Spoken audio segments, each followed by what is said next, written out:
Parliament in January, a multi-party task team was established to look into security issues at the parliamentary village and particularly into that fire itself. However, in February, Public Works and Infrastructure Minister Patricia de Lille appointed the Coega Development Corporation to conduct an independent assessment of that fire.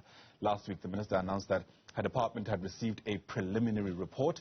She joins us now to give insights into that report and perhaps what the next steps are. Minister, it's great to see you. Thanks very much indeed for speaking to Newzroom Afrika once again. I wonder which of the long-standing questions this preliminary report has been able to answer for us as a start. For one, do we now know with a greater deal of certainty the extent of the damage that was caused? Yes, most definitely. What the independent specialist team has done, they have marked the buildings into green, amber and red. The green zones are safe to get access to by the Hawks investigating team. The amber areas, the Hawks can only access it together with the specialist team, and then the red zones are no-go areas. For instance, in the National Assembly building, from the 2nd to the 6th floor, we have found structural damage, but also the basement of the National Assembly is fully flooded with water. The old assembly chamber, it's mostly smoke and water damage, but the roof of the old assembly chamber has also been destroyed, and so they are busy with tests now.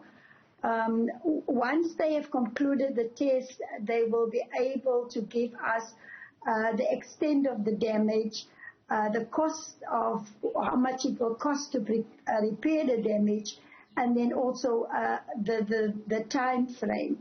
So for now, we know which areas can be accessed, and only the forensic investigators, they have been there this past week, together with the specialist team to guide them, especially in the red zones. Yeah. Are you able to give us, perhaps, Minister, as a proportion, how much of what is left is part of this red zone? In other words, I mean, give us a picture of, whether or not the idea of the building being used even this year is a reality.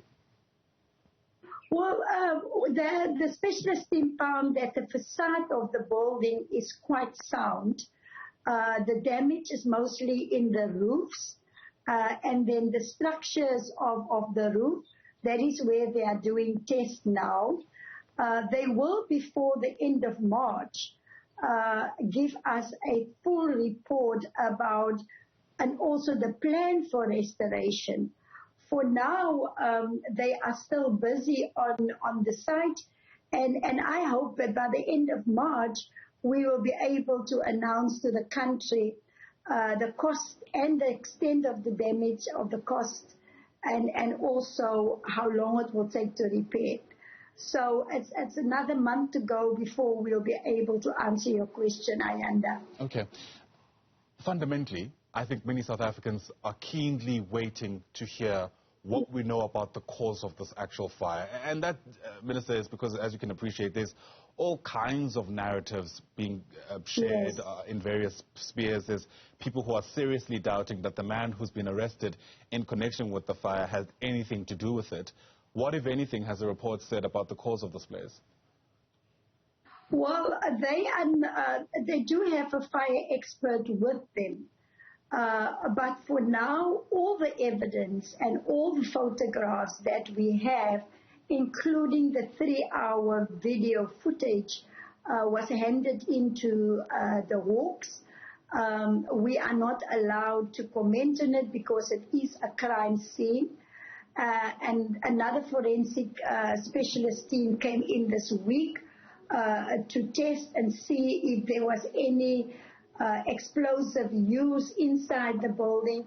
So once the final report has been received, Ayanda, we will be able to see what exactly went wrong. And certainly where there are blame to the Department of Public Works and Infrastructure, we must account for it. Similarly, where the safety measures of Parliament must account for it. So until we've got the final report, we have to wait. And as I was saying, you know, all the evidence so far has been handed over to the Hawks. Right. Reports in the past, I think it was the Sunday Times, Minister, that mentioned that in the interim, while we wait, it may cost the state millions of rands per week to either continue using the Cape Town City Hall or any other venue that is appropriate. Are you able to confirm what those figures look like roughly while we wait for all these details to come through and, more importantly, wait for the building itself to be restored, if that is in fact even possible?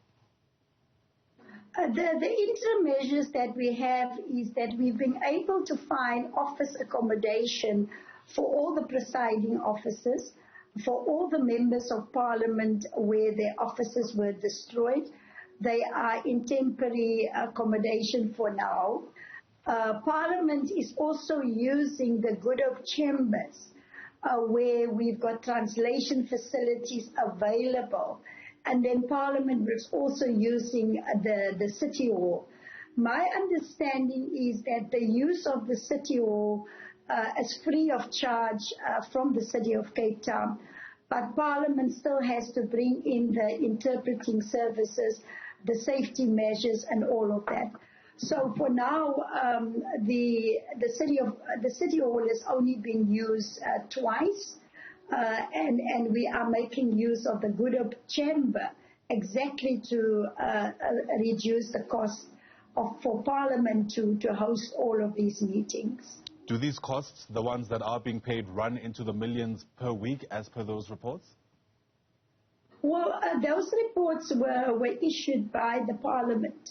As Public Works, we are only responsible for the actual buildings, and that is what we are busy with the assessment. I think the Speaker will be better placed to give you a breakdown of the estimated cost because that was released by Parliament themselves. Okay. Of course, with any report, there are recommendations, at least in the interim. What from this report are you being advised as a department to do as a way forward whilst we take stock and wait for the final report? The interim measures that we have been advised to do is to provide temporary safety measures in the red zones so that the forensic investigators of the Hawks can have a safe entry into the red zones. And we are working with the Coega team on that. The Coega team has also already sent away for testing some of the steel structures where temperatures of over 900 degrees Celsius in the building. So all of that testing of the structures is in place.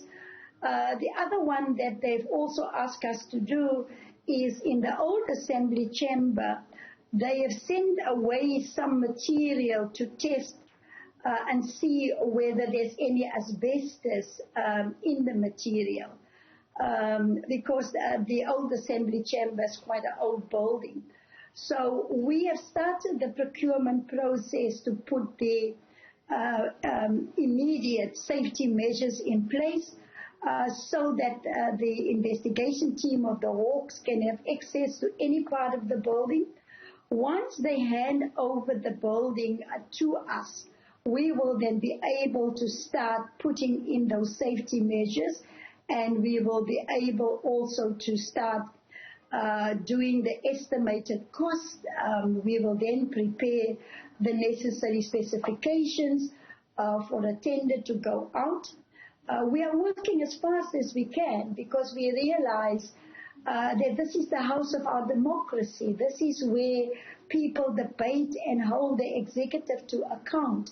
So I can assure South Africans that we are doing everything in our power to restore the buildings as soon as we can. Yeah. Speaking of that, Minister, whilst I have you on the line, some people have really lamented the slow pace at which Charlotte Macleod Academic Hospital in Johannesburg is being refurbished. I understand it's a matter that's now being dealt by the provincial government, but I imagine as the Minister in charge of infrastructure in this country, you are aware of the situation as it stands there. Are you at all happy about the pace at which this is going? Well, first of all, hospitals and health is a concurrent power. So it will be the provincial government of Gauteng responsible for the infrastructure there. And so the MEC will be able to answer your questions because the responsibility is with the province to bring about the necessary repairs. I've only read about the state of repairs and the slow pace of repairs in the media, but the MEC will be best placed to answer your question, Ayanda. And from what you've been able to ascertain through these reports, I mean, do you reckon this is an acceptable pace at which this is going, at least from your vantage point is what I'm asking? Well, you know, there are different mechanisms in place in the Public Finance Management Act, where in the event of an emergency, you can turn to National Treasury to help you to bring in an emergency procurement, like we have done now with bringing Coega on board. It was under the guidance and the help of National Treasury because it is an emergency. So I guess what the Gauteng government can do is to ask National Treasury to declare the hospital an emergency, and then that will help to speed up procurement processes. Public Works and Infrastructure Minister Patricia de Lille.